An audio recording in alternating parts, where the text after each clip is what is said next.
When she started talking, Steve's face changed. Then what he did became history. The game board was lit. The families were positioned at their podiums. The cameras were rolling. It was supposed to be just another episode of Family Feud, another round of laughs, another chance for Steve Harvey to work his magic with quick wit and that signature smile. But then a woman named Sarah stepped up to the podium. And when she opened her mouth to answer a simple survey question, something in the air shifted. Steve Harvey has hosted thousands of episodes. He's seen it all, the funny answers, the awkward moments, the competitive families, the viral clips. But this time, in the middle of a regular Tuesday taping, he did something he had never done before. He stopped the show. Completely. The producers in the booth leaned forward. The audience held their breath. And America was about to witness a moment of television that transcends entertainment. If you want to know how this moment became one of the most powerful in game show history, subscribe now because the most important part of this story is still ahead. 3 hours earlier, Sarah had walked into the studio with her family. On the surface, she looked like any other contestant, excited, nervous, ready to play. She wore a cream blouse her sister had picked out for her. She had practiced answers with her kids the night before. She had laughed with the other family members in the green room, trying to calm her nerves. But Sarah was carrying something the cameras couldn't see. A weight. A grief so fresh that some mornings she still forgot it had happened. Just 8 months earlier, her husband of 22 years had died suddenly from a heart attack. He was 47. Healthy. No warning. One moment he was coaching their daughter's soccer game. The next, he was gone. The application to be on Family Feud had been sitting on their kitchen counter for 6 months before he died. They had filled it out together, laughing about what questions they might get, already planning how they would spend the prize money. "We're going to Disney World," he had said, tickling their youngest. "All of us. The whole crazy family." After he died, Sarah's sister found the application in a drawer. "We should still do this," she said. "For him. He would want us to." Sarah wasn't sure. How could she stand under those bright lights and smile when her world had collapsed? How could she play a game when the person she had planned to play it with was gone? But her kids convinced her. Her mother convinced her. "He loved that show," her daughter said. "He loved Steve Harvey. He would want you to go." So Sarah said yes. Not because she felt ready, but because grief doesn't wait for you to be ready. It just asks you to keep moving. The studio audience had no idea what was about to unfold. Neither did Steve Harvey. But sometimes the most powerful moments in life arrive without announcement. The game started normally. Steve did his opening monologue. The audience laughed. The families introduced themselves with the usual enthusiasm and coordinated outfits. Sarah's family was playing against the Hendersons, a loud, energetic family from Texas who had everyone already laughing during the warm-up.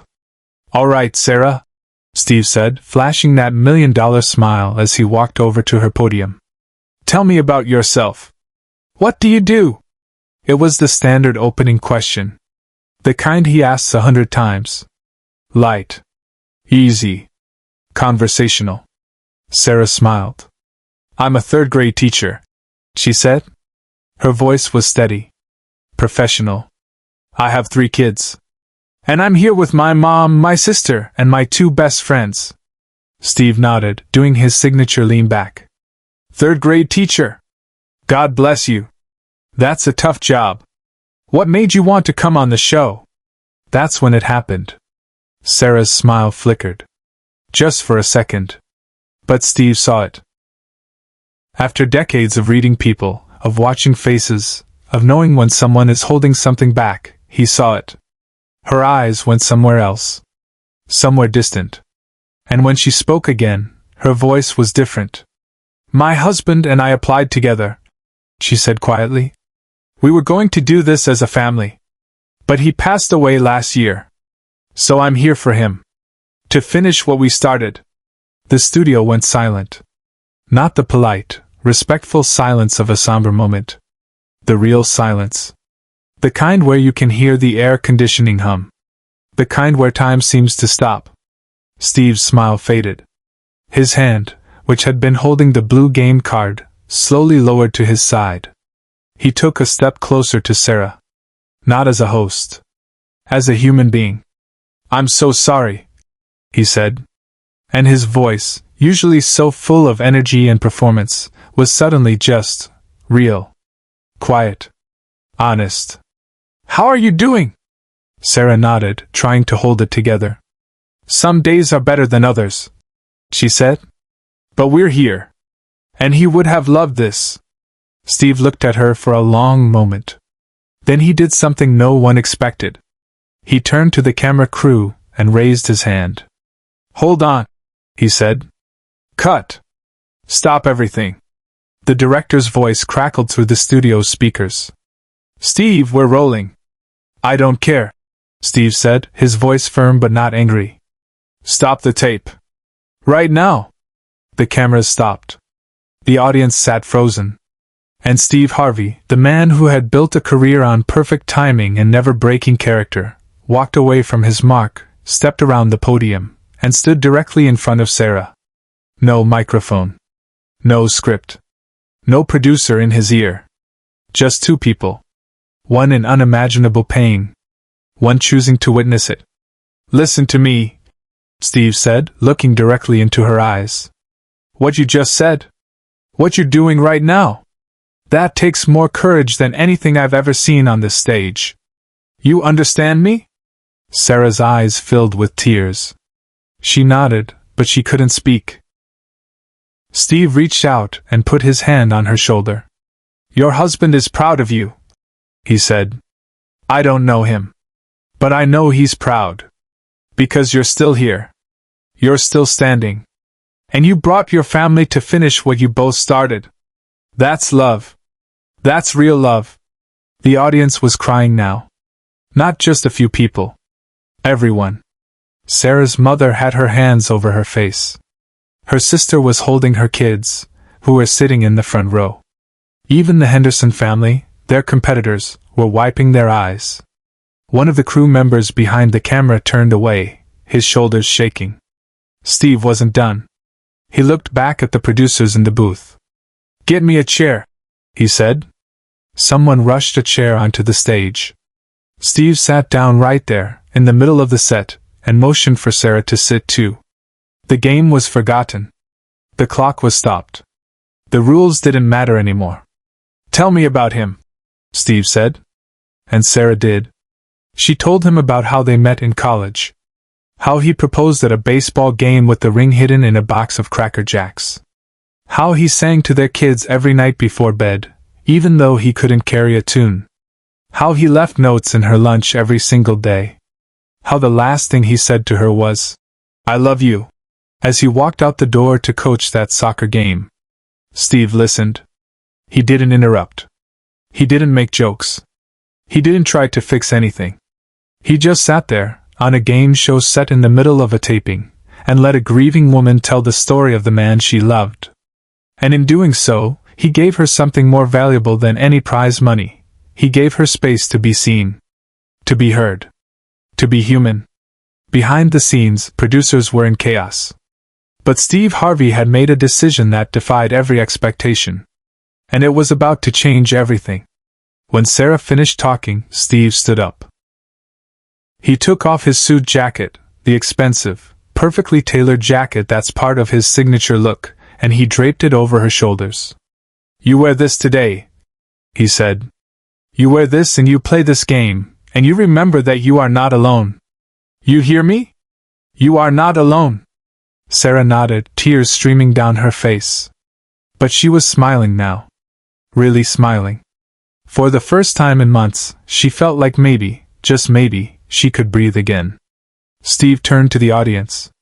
"Can we get some love for Sarah?" he said. And the entire studio erupted. Not polite applause. A standing ovation. People were cheering. Crying. Hugging strangers. The Henderson family walked over and hugged Sarah's entire family. Competitors became comforters. A game show became a sanctuary. Steve walked back to his mark. He picked up his microphone. He looked at the camera and said, "We're going to play this game. And we're going to play it with everything we've got. Because that's what we do when life knocks us down. We get back up. We keep playing. We keep loving. We keep living. Let's go." The game resumed. But it was different now. Every answer Sarah gave, the audience cheered louder. Every point her family scored felt like a victory for something bigger than a game. When they won, Steve didn't just hand them the prize check. He hugged each family member. He prayed with them. He gave Sarah his personal phone number written on the back of a business card. "You call me if you need anything," he said. "I mean it. Anything." The episode aired 3 months later. It went viral immediately. Within 24 hours, it had over 50 million views. People shared it with captions like, "This is what humanity looks like," and "Steve Harvey just restored my faith in people." News outlets covered it. Therapists used it in grief counseling. Churches played it during services about compassion. But the real impact wasn't in the views. It was in the emails. Thousands of them. From widows and widowers who said watching Sarah's story gave them permission to keep living. From people who had lost children, parents, siblings, friends. From anyone who had ever felt like their grief was too heavy to carry in public. "Thank you for showing us it's okay to not be okay," one email read. "Thank you for reminding us that our stories matter." Steve Harvey has won Emmys. He's hosted beauty pageants and New Year's Eve specials. He's written best-selling books and built a media empire. But when people asked him about his proudest moment, he doesn't talk about awards or ratings. He talks about Sarah. "That day reminded me why I do this," he said in an interview months later. "It's not about the laughs. It's not about going viral. It's about the moment when you get to look another human being in the eye and tell them, 'I see you. Your pain matters. Your story matters. You matter.'" Sarah still has the jacket. She keeps it in a frame in her living room. Her kids tell visitors the story. "That's the jacket Steve Harvey gave our mom," they say with pride. But it's more than a jacket. It's a symbol. A reminder that even in the darkest moments, there are people who will stop everything, break every rule, and choose love over protocol.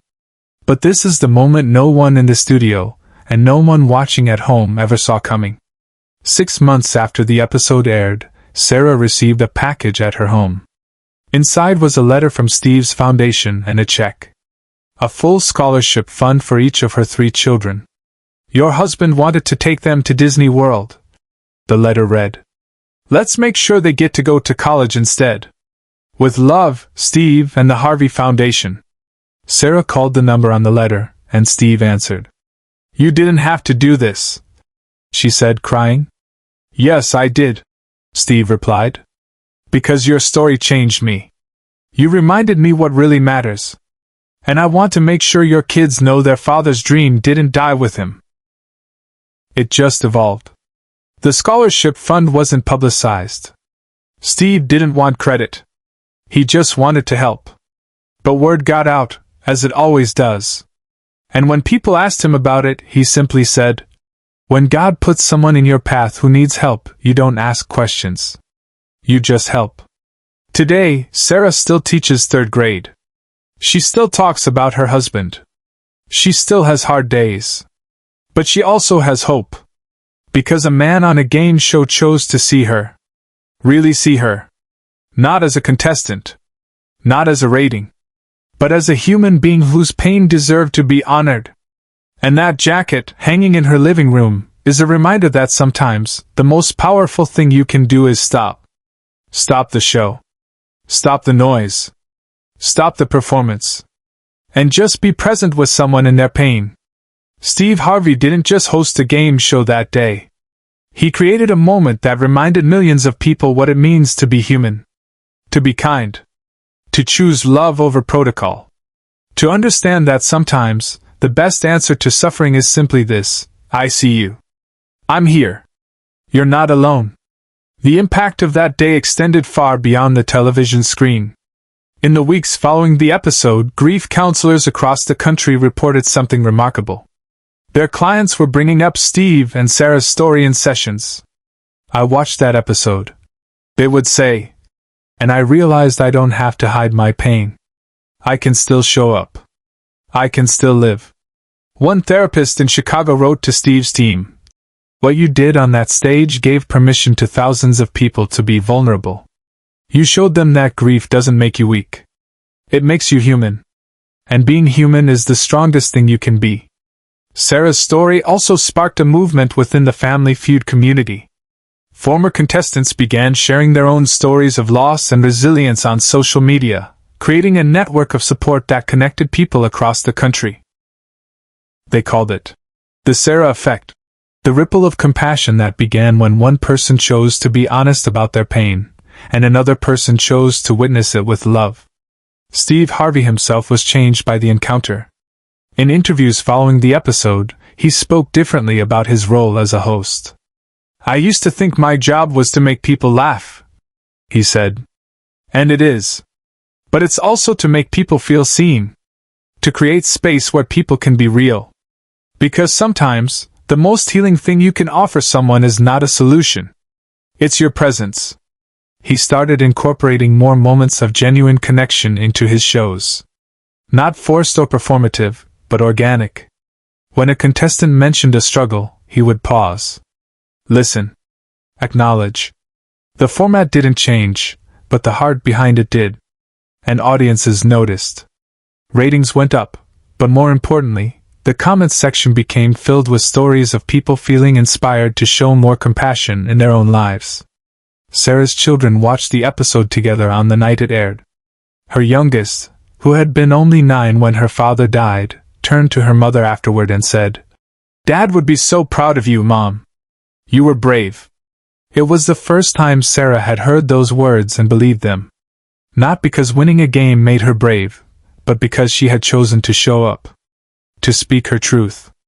To honor her husband's memory by continuing to live. Share this story. Subscribe to make sure moments like this are never forgotten. Because in a world that moves too fast and feels too hard, we need more people like Steve Harvey. People who will stop everything, break the rules, and remind us that behind every face, there's a story. And every story deserves to be heard.